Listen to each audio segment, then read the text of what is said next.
Good morning. Welcome back to the Celtic Way. It's Monday, the 13th of October. I'm Tony Haggerty, and I'm delighted to be joined today by Ryan McGinley. Ryan, how are you, sir? Things are good, yeah.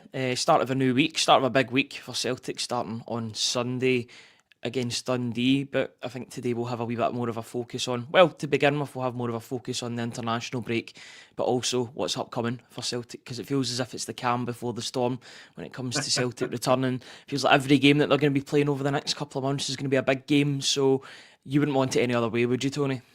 No, definitely not. It's good to be back. I was off on holiday there, so it's good to be back in the thick of the action, as you say, Ryan. Yep. Before we start doing anything, shout out to our sponsor in the Celtic Way, sponsored by It's Simply Furniture.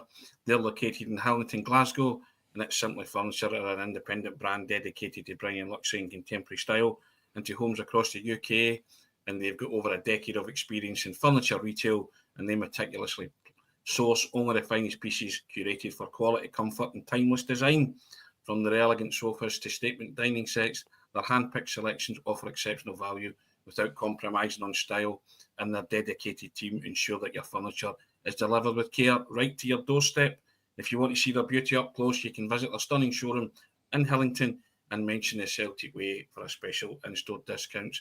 And all the links, social media links, are in the description of this video, and we say thank you to them for their continued sponsorship of the briefings and podcasts. Ryan, you mentioned there the international break is over for the Scottish Celtic contingent, but Celtic had 11 players on international duty. I know lots of people will be delighted that club football's returning, but still a couple of internationals to go. You've done a roundup of that 11 players, haven't you? And you'll be able to put a wee bit more meat in the bones on that one for us. I have, and that's why we were a wee bit late coming on this morning. I was just putting the finishing touches on the international roundup, wanting to get the correct information and all that jazz. Yeah, just on Scotland. I think I don't know, Tony, if you tuned in for the two games, but admittedly, two not great performances. But we're in a very different state when it comes to Scotland because Scotland played not so well in those two games and still picked up 6 points out of six. So quite an interesting dynamic going on there. Steve Clarke after the game against Belarus yesterday said that he was so disappointed with his players in the way that they played. Tony Ralston played both games. He made one start against Belarus, came off the bench. Uh, in the last time against Greece, but he made the start in place of Aaron Hickey against Belarus. Kieran Tierney made two sub appearances off the bench for his country, came on late in both games. But Scotland are guaranteed a playoff spot at the very least now due to Denmark's win over Greece last night. I think it was a 3-1 victory. So the worst that they can get at this point is a playoff spot. So there's going to be extra football to play.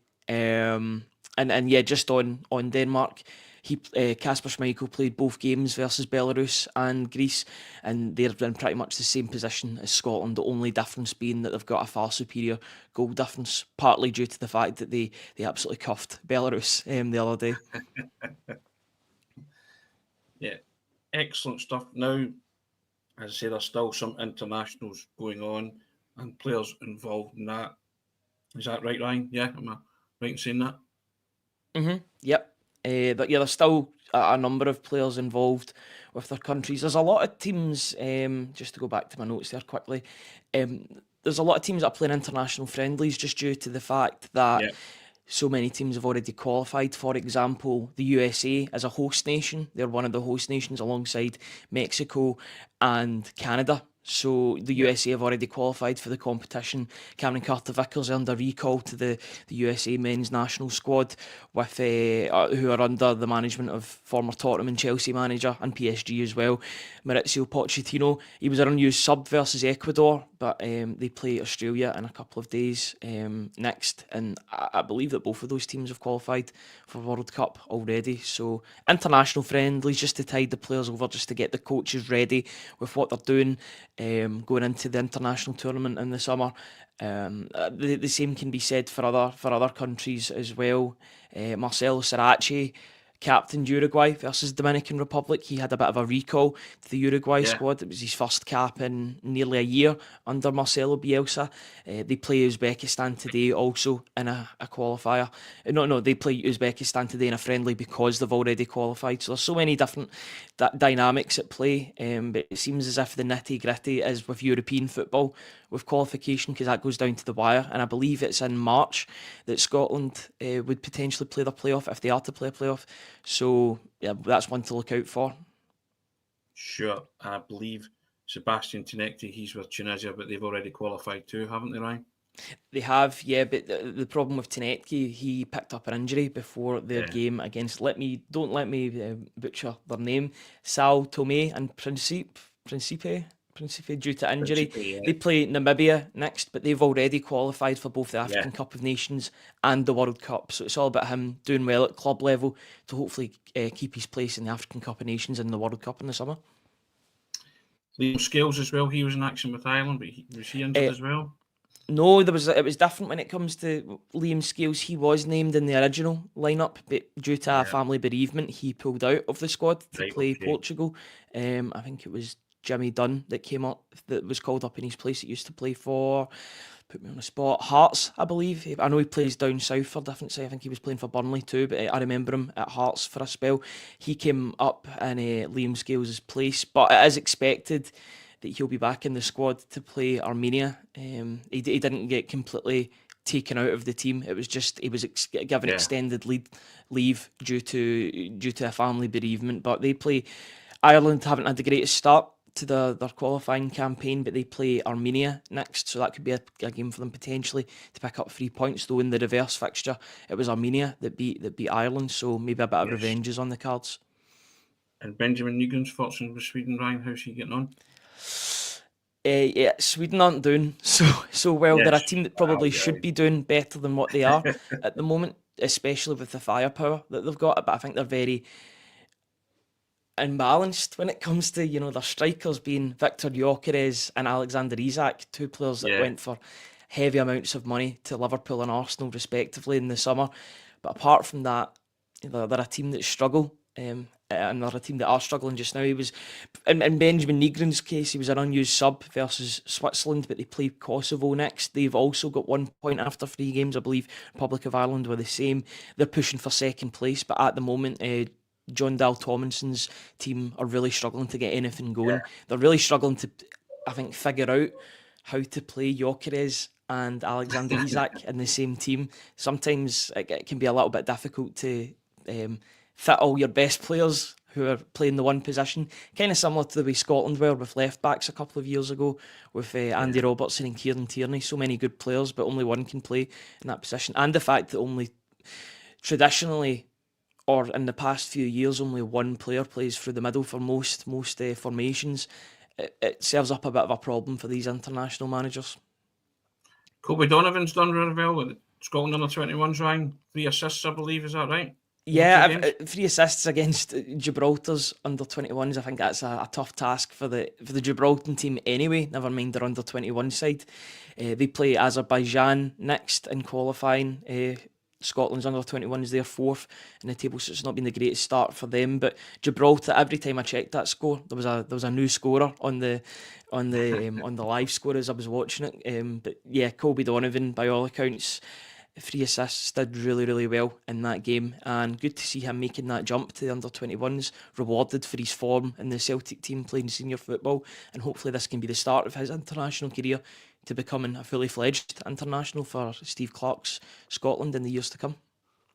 And our last goal-scoring hero, Ryan Daisen Maeda with Japan, how's he been faring? He actually missed out the game against Paraguay due to injury. There was pictures beforehand last week in an open training session with Daisen Maeda. He wasn't involved, and one of their other forwards, Kubo, that plays for Real Sociedad, they both weren't involved. But Maeda didn't play the Paraguay game due to that injury, but he could play the upcoming match against Brazil. They're playing this sort of Challenge Cup alternative or equivalent. And apparently, I'll need to look more into it, but John was talking about it a bit more length. Japan see games against Brazil as being quite special So Maeda will want to be a part of that, going, against a Brazil team that are seemingly on the rise again. They've had a really tough sort of last 10, 15 years, but they've got a load of really good youngsters. Esteval that plays for Chelsea, Vinicius Junior that plays for Real Madrid, Rodrigo that plays for Real Madrid. Those aren't youngsters; they're getting a wee bit more experience, but there's a bit more balance in the Brazil team. So they're certainly ones to watch next summer. I think we've covered all the Celtic internationals on duty there, Ryan.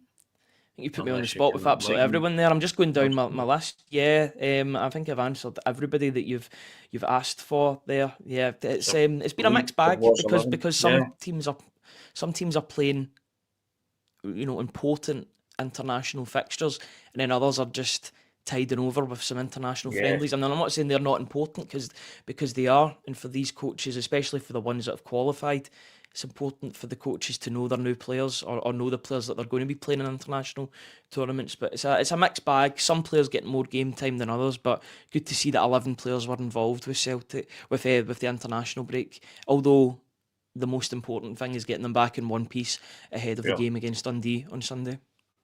Yeah, coming on to that, you mentioned that at the top of the programme. The strapline says it all. The 7-game stretch that could define Celtic's season. Ryan, Celtic enter, they'll have 7 games.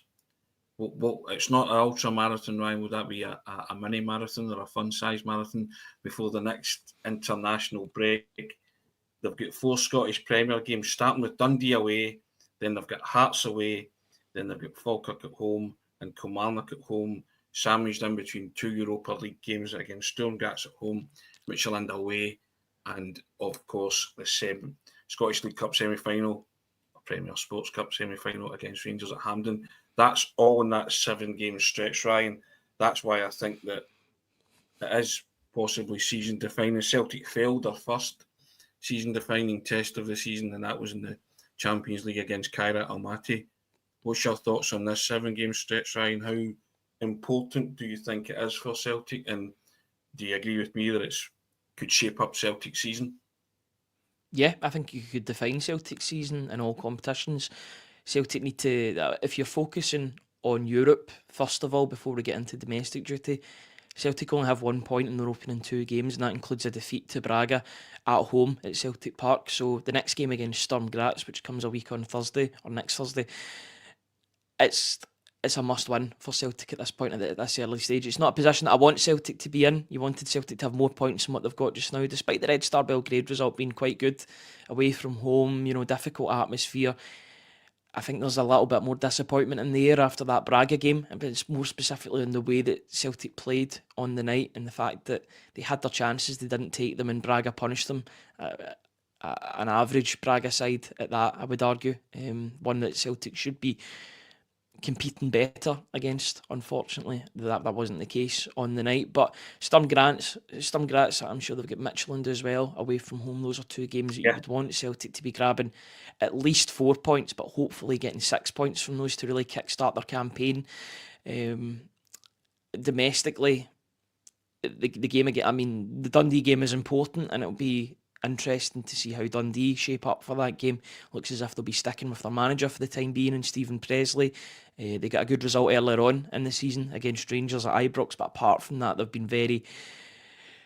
It's been a difficult season for them, topped off by the fact that they lost 4-0 against Aberdeen before the international break, against an Aberdeen side that you didn't know where their next goal was coming from, and then they scored 4 in the one game. So pressure's on Stephen Presley. That game heading into the Hearts game at Tynecastle, 2 massive games and one that you would want Celtic to pick up as many points as possible. But ideally we want them to get all 6 to make them in a better place. 6 points will put them back on top of the table. That has got to be the aim for Celtic in the coming weeks, that they can restore their lead at the top of the table. We touched upon Maeda there, and I think you and John both spoke at length about it was that the kind of catalyst and the spark that Celtic needed, the last minute winner against Motherwell.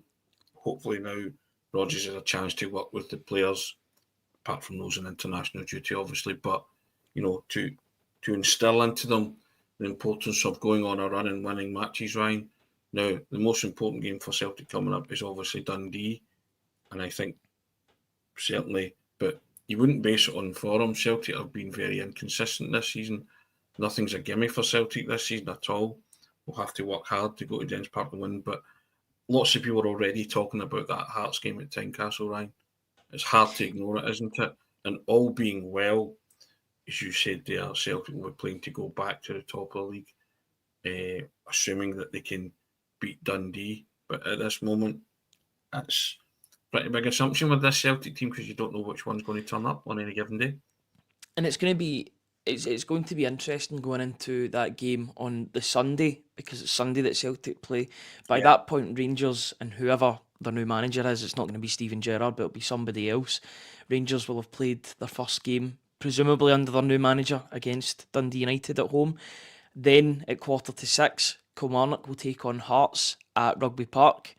I think that's a really difficult game for Hearts if you look at the form table at the moment. I think Stuart Kettlewell is doing a tremendous job with a Kilmarnock side that were doing really well under the now Hearts manager and Derek McInnes. So that's an interesting dynamic that's going to be between those two sides on Saturday evening. I believe that game will be on Premier Sports as well, just due to the 5:45 kickoff. I'm assuming that it'll be on Premier Sports, but that'll be a game to tune in and watch, because by the time Sunday comes around, Celtic could be 5 points behind, and there's a lot of pressure going into that game at Dens Park. There'll be pressure going into it anyway, but I think Hearts will be looking to put that aforementioned scoreboard pressure, what we've spoke about on a number of occasions, that scoreboard pressure on Celtic heading into Dens Park. And listen, any game away from home is difficult for Celtic when you go into another ground. You've still got to go and win the game, despite Dundee's present form. They'll be wanting to kick off this next part of the season in the best possible way.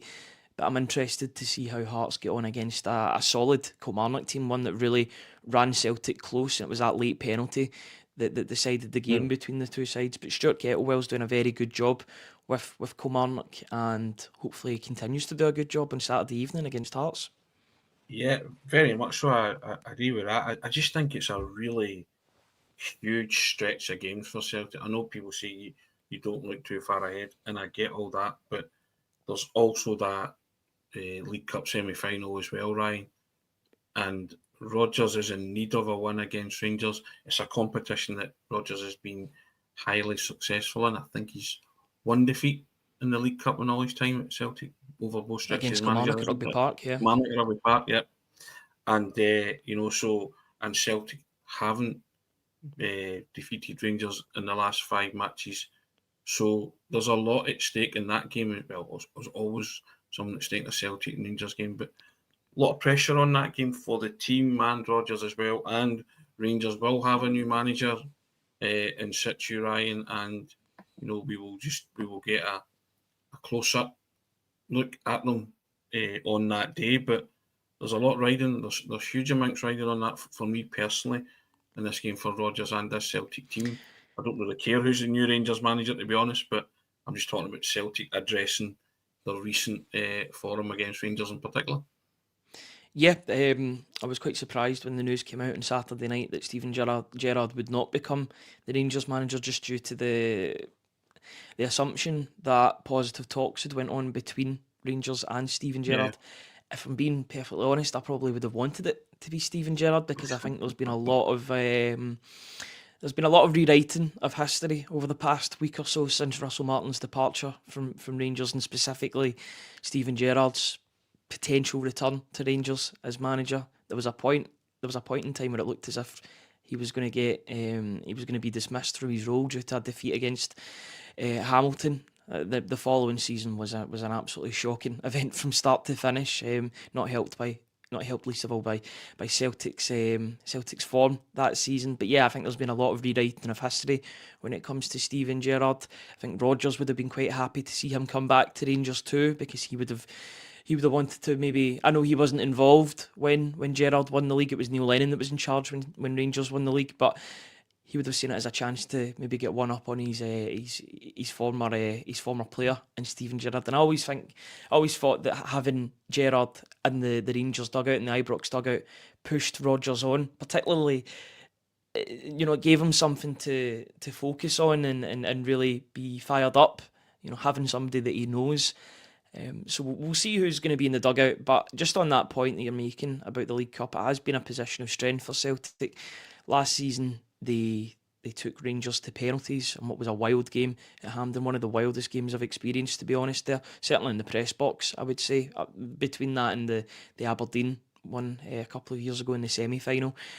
Um, it's a chance to really change the narrative, I would say, surrounding the Glasgow Derby games, and an immediate chance for Rodgers to have a winning record against whoever the new manager's going to be at Rangers.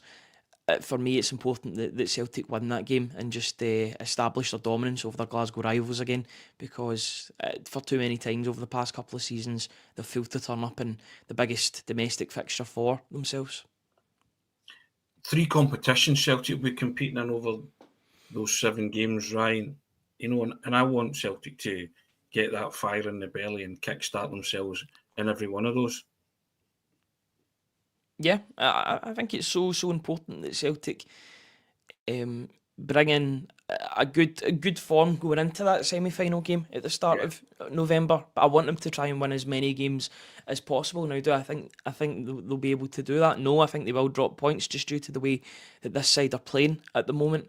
If I see a change in form, then I will predict them to win every single game. And I won't say what individual games I think Celtic could potentially drop points in, but you wouldn't be surprised given the way the season started. It's been a really topsy-turvy opening to the season, both on and off the pitch.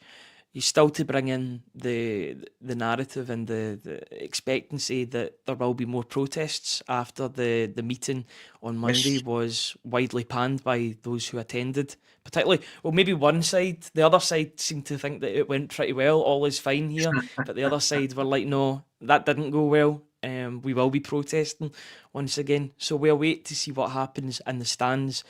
But on the pitch, I want Celtic to remain focused and bring their A game and really just get into a bit of form, because these games take care of themselves if you're in good form. But if you're in bad form, then every game will seem like a chore for Celtic. So you want the former rather than the latter in that regard. I think these 7 games represent a chance for Celtic to get into a groove, Ryan. No, they cannot revert to type that we've witnessed up until this break for international football. This has to be the time when they, put their foot down on the accelerator and start to find a bit of form. They got that Philip with the last-minute winner against Motherwell. That is, if ever you need a platform or a springboard, for me that was it. So Celtic have to now say, right, we've had an indifferent start. Let's click into gear. Let's get into some sort of groove. I guess the proof will be in the pudding, Ryan, when we see it against Dundee at Dens Park on Sunday. But it's certainly a fixture that, as I said earlier, basing it on the form this season, you can't say with any certainty if Celtic are going to win that. They should win it, but it's been a struggle this season watching the team. But I'm hoping that Celtic come out and win that emphatically and just sort of say, right, we're back, here we go, and all the tough tests coming up in the league, the Europa League, and the League Cup semi-final. And what I'm hoping for as well, Tony, is that a couple of players that have maybe been on the fringes due to injury or a lack of form can come into the team. Last week it was quite interesting that Celtic picked Alistair Johnson and Michel-Ange Balikwisha to do their interviews during the international break. It seems that those two, now, by all accounts, if Alistair Johnson was fit, in fact, I know that if Alistair Johnson was fit, he would be away with Canada at this moment in time, another team that have qualified for the World Cup due to being a host nation. The fact that he was picked for an interview alongside Balikwisha would suggest to me, or maybe it's just me reading too much into things, but I think these two players could be key for Celtic in these upcoming 7 games. Just think coming back from injury, if he is fully fit to play, I made the point last week to John, I don't care about match fitness. If Alistair Johnson's fit, then Alistair Johnson plays against Dundee and he gets his match sharpness by playing at Dens Park against Dundee. Quite simply, he is the best right back at the club. He's the best right back in Scotland, if we're being frank as well. So bring him back into the team, get him ready for the European tie against Sturm Graz, but more importantly, get him fit and ready for what is going to be a big test at Hearts, Yeah. at Tynecastle, and you want a player of Johnston's ability and character at Tynecastle. It's important that he's ready for that game. But if he is fit to play against Dundee, I would have no qualms playing him for 60 minutes, 60, 70 minutes, get the game won, then bring on Colby Donovan or Tony Ralston.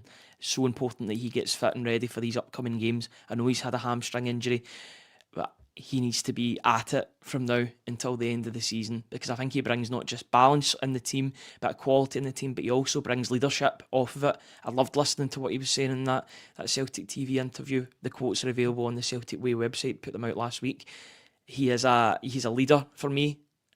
I think if he stays at the club, if he was to stay at the club long term, then I think he would be one of the front runners to become the captain in years to come.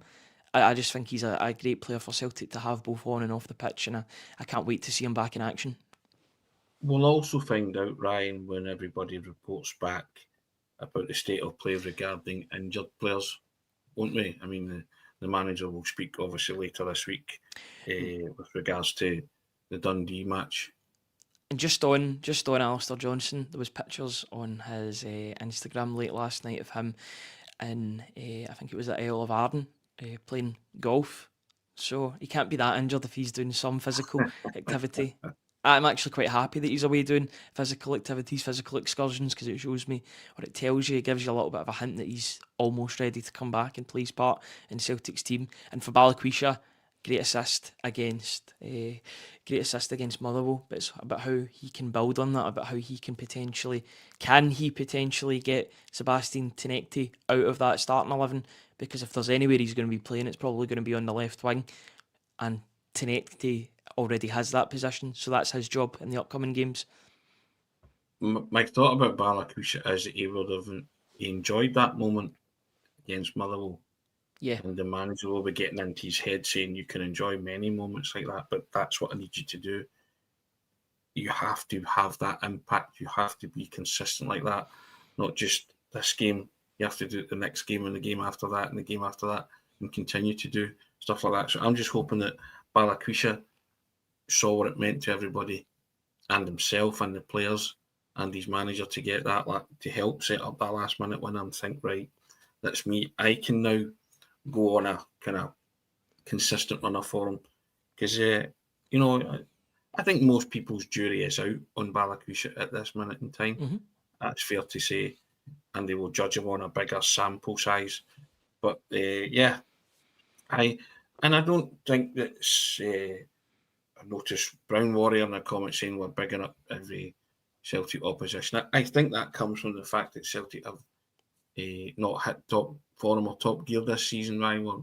We're mentioning that fact. We're concentrating on Celtic mainly, because on any other season or occasion, or if Celtic were playing consistently well, we would be talking the likes of going to Dens Park and winning with relative ease. I just don't see that from the Celtic team at the minute, but I'm hoping that changes come Sunday. Yeah, absolutely. And I'm just going to have a wee look at I won't bring it up on the screen, but I'll talk about it.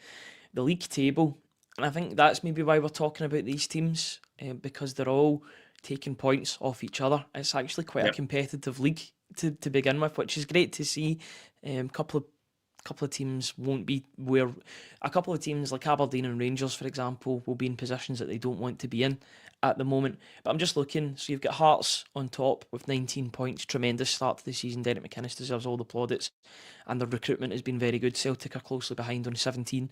Then you've got Kilmarnock in third place, but you've got two teams on 9 points, three teams on 8 points, one team on 6. No, three teams on 6 points, and then one team on 4 points, which is Aberdeen. So you've got 4, 6, 8, 9, 10. 4, 6, 8, 9 and 10. You've got all of them playing each other and taking points off of each other. It's been such an interesting start to the season, but I think that competitiveness can then be brought from those games into the bigger games against your Celtics, your Rangers, your Hearts, and these teams will fancy themselves to come up against Celtic. They'll look at the fact that Celtic, despite having 17 points, they've dropped points in 2 games. It's still not been the greatest start, and if you look a little bit deeper into the performances, the club haven't been playing well in a lot of games. When's the last time we can talk about a good 90-minute performance? Because you'll probably have to go back to last season to talk about that, apart from maybe the Aberdeen game. But even then, Aberdeen weren't a great side even at that point. So these teams, your Dundees, your Kilmarnocks, etc., they'll fancy their chances against the bigger teams, and they're getting results because of that, especially in the case of Kilmarnock with 10 points so far this season. It's been a really good start to the season for them. But then again, in other points, you'd think 10 points in 7 games. I think that just shows you the way the standard of the league is at the moment, that every team's taking points off each other. The fact that 10 points can have you in third place, even despite playing 7 games. The silver lining for me, Ryan, has always been the fact that Celtic haven't been playing well since the start of the season, and always in my head, I know that Celtic can get better, because you say that some of the players up until now had been underachieving, underperforming. Even the manager had been underperforming as well. So that I comfort myself with that everything which I have just said will get better. Even the manager said everybody will get better, the players himself included. So, and I think if that's the case, and Celtic are still only 2 points behind at the top of the table at this minute in time. So I am hoping that at some point Celtic hit the afterburners and do go on that consistent runner for them and manage to pull away. Granted, I was hoping that it would be earlier. It's not. But I also quite like the fact that Hearts are there, because that keeps Celtic focused for me, Ryan. It keeps them sharp, because they are now the hunter and not being the hunted. Sometimes that can lose its edge when you're out on top all the time, when you're out on your own. You can lose your sparkle and your edge. Celtic cannot afford to lose sparkle and edge at this moment in time, because I don't think they've had it to begin with this season, Tony. So they need to find it, basically. So yeah, need to find that, but also they have to bring their A game, as we've spoken about on this show. They have to keep bringing it until such point where they hit the front and then start to play with their confidence and their swagger, which we've known for the past few years from a Celtic team. But they haven't displayed that up until now, and I still think that kind of thing keeps them hungry. They're mindful of the challenge from Hearts. They're mindful of other teams having a go at them, because they think that there's vulnerability there. But yeah, I just think that these are things that keep Celtic ticking over. And as I say, in the back of my head, that's always been my silver lining to this, that, yep, we've had an indifferent start to the season, but things will come good. Well, that's the hope, and the form book will tell you in recent history that Celtic do come to the fore when the going gets tough. It's been a difficult start this season, as we've spoke about, but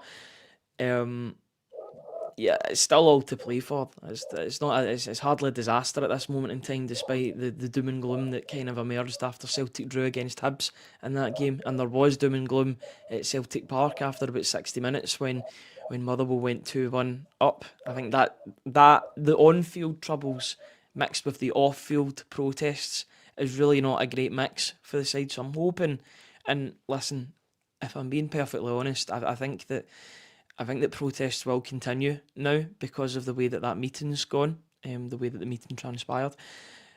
But on the pitch, Celtic just need to do what they have to do and just get on with the day job and win games of football. Because if they do that, I've got no doubt that Hearts will have a down period in the season. The good thing is for Celtic, you could maybe consider this a down period for them, but in the vast majority of games they've been picking up wins. They've been managed to getting the job done domestically, apart from that game against Hibs. But I'm expecting a down period for Hearts, and it's all about, hopefully that's against Celtic as well, but in other games, so that if that happens and when that happens, Celtic can capitalise and get back to the top of the table. It's a massive game against Hearts, but I would say that all focus right now should be on the Dundee game, Sturm Graz, and then Hearts. Despite it being such a massive game, Celtic just need to do what they have to do and do what they need to do ahead of that game. We'll see what Hearts can do ahead of that game too. But yeah, all focus is on Dundee at Dens Park. You've muted, Tony. I had muted my mic for obvious reasons. I think my dog walker has turned up, so Ryan, I'll let you close the show, because there's some dogs going absolutely tonto in the background as we... No problem at all. Thank you very much to each and every one of you for joining us on the show today. A quick reminder, we're still doing our £1 for 6 months offer. All you need to do is go to www.celticway.co.uk/subscribe. On there, you'll get exclusive interviews from the former managers of Sebastian Tenecti and Michel-Ange Balaquisha. Those are two pieces that I did last week. They're available now on the Celtic Way. There's also an analysis piece focused on Hearts' start to the season, what the data suggests, and whether or not Hearts will be contenders come the end of the season. They're currently top of the league with 19 points, but Alan Morrison went into a little bit more detail to say if that's just form playing its part or whether they can stay for the course of the season. Thank you, Tony, for joining me. Thank you to each and every one of you for joining us. Thank you once again to It's Simply Furniture. All of their links are in the description below this video. We thank them once again for sponsoring this video, and they sponsor every video, so thank you very much for that. We'll be back at the same time tomorrow to discuss all things Celtic, all things international break as we look ahead to the Dundee game. Until then, guys, have a very good Monday, and we'll see you all tomorrow. Cheers, guys.